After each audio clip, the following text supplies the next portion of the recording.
A poor girl is sitting on a footpath selling snacks. As a man passes by, some money accidentally falls from his pocket. The poor girl sees everything. She picks up the money and calls out to the man, but he is busy on his phone and walks away. Looking at the money, the girl says to herself, "This is a lot of money. I could get my mother's treatment with it." But the girl is honest, so she decides to return the money and starts following the man. After some time, the poor girl reaches the man's house and says to his maid, "I want to meet your owner." The maid lies and says, "He's not at home right now," but the owner is watching everything from the upper floor. The poor girl asks, "When will he come back?" The maid replies, "He doesn't have any fixed timetable. If you have any work, tell me." The girl says, "Some of his money fell. Please give it back to him." The maid says, "Okay, I'll give it to him. Now go from here." The poor girl leaves, but instead of returning the money, the maid puts it in her own pocket. The owner asks the maid, "Who was at the door?" The maid lies and says, "No one. Some beggar woman came and I chased her away." The owner says, "Go and focus on your work." But the owner already knows the whole truth. The poor girl's snacks are not selling. She becomes worried and sits sadly on the footpath. Suddenly, the same man whose money had fallen comes to her and asks, "Why are you sitting here worried?" The girl says, "I needed money for my mother's treatment, but my snacks are not selling." The man says, "Don't worry. Everything will be fine." Then the girl asks him, "Yesterday, some of your money fell near your house. Did your maid return it to you?" The man says, "She didn't return the money to me. She kept it in her own pocket. Now I want to catch her red-handed and I need your help." The girl says, "But how can I help you?" The man replies, "I have a plan. This way we can expose that greedy woman." After a while, the poor girl reaches the man's house again. Seeing her, the maid angrily says, "I already told you not to come here again. Why have you come back now?" The poor girl says, "By mistake, some more of your owner's money was left. Please give this to him as well." The greedy maid puts the money into her pocket and says, "Okay, I'll give it to him. Now go." The owner is hiding behind a car and listening to everything. The greedy maid becomes very happy after seeing the money and says, "With this money, I'll do lots of shopping and plan a trip with my husband." Just then, the owner enters the house with the poor girl and calls the maid outside. Seeing the poor girl, the maid becomes shocked. The owner angrily asks, "Don't you recognize her?" The maid lies and says, "Boss, I don't know her." The owner then reveals the truth and says, "This girl gave you my money. Why didn't you return it to me?" The greedy maid feels very ashamed. The owner angrily says, "I give you such a good salary and provide you with every facility,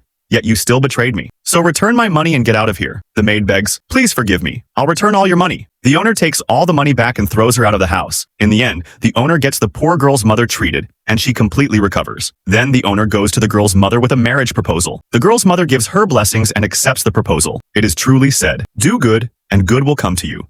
Please like and subscribe to the channel.